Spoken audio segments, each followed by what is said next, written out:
table brings together a diverse group of people, each with very different life experiences, to share a dinner and to discuss one subject. A CEO, a chef, a physician, Protestant, Catholic, Jew, and unbelievers talking about one topic: graciousness. Grace, people believe, is undeserved, unmerited favor, something that is maybe leveled in humility. It's something that we have a hard time defining, but we all know what it is. So I've asked you all, has there been a time in your life when you've experienced grace at just the right time? I would like to say, I am graceful. And the answer is, I am not. I think of grace as behaving with kindness to others, no matter what the circumstances, and feeling no resentment or entitlement to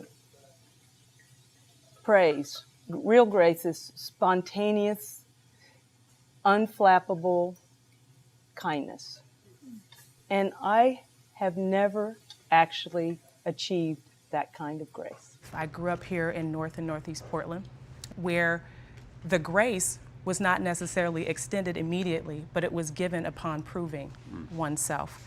But grace eventually, at some point down the line, after I've endeavored and worked so hard, arduously, grace was given to me. Someone looked beyond my faults, and some faults that I did not even on my own have, meaning whether it was the color of my skin or a situation. Someone looked beyond my fault and saw a need. And when they responded to the need, I was then able to walk into this opportunity of privilege. And so grace for me, it is an interesting monster. It is beautiful, yet it is scary. It is perfect, yet it is flawed. But it is what the world is in desperate need of today. So that's grace. I know grace when I see it.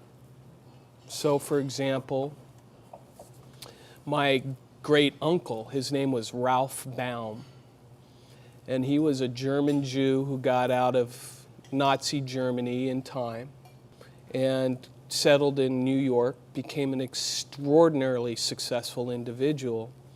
But what he did after getting out of Nazi Germany is he went back. He went back and bribed his way to various concentration camps and got people out.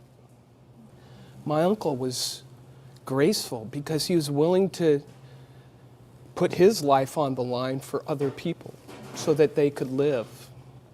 And for me, that's grace. Selfless acts for other individuals that's grace. If I could have someone set the example for grace for America today, or grace for America 40 years ago, or grace for America 50 years from now, I would put Jackie Robinson in that chair. That was grace. The thing about the guy is he had this horrible burden. He had a horrible burden, and he carried it with real grace. And he is my definition, right? Because the definition I said was, you know, it's this trying to do the right things under horrible conditions and not feel resentment or anger. He did feel resentment, he did feel anger, but he kept at it and kept at it and kept at it and kept at it, and he changed the world. The beautiful thing is that grace operates on this penultimate divine level, and it operates on this super relevant day-to-day level. It has to do with that cup of coffee where you let someone go before you. It has to be between two human beings. Grace exists between people, human beings. And that we've stopped extending that is part of stopping seeing each other as human beings that are equally deserving, equally flawed, equally wretched, sinful, whatever terms you want to use. But that there is an equality.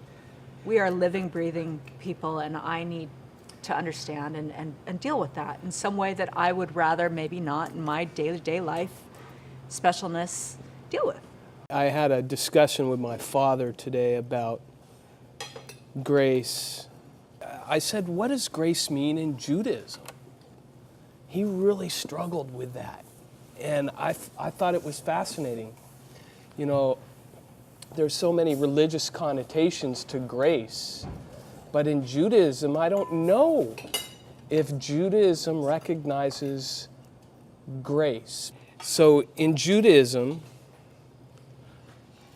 in order to receive forgiveness, you have to get forgiveness from the individual you perhaps transgressed.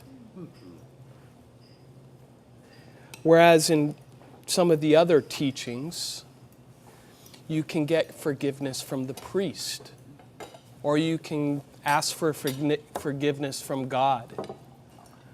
But in Judaism, you can only get forgiveness from the person you transgressed.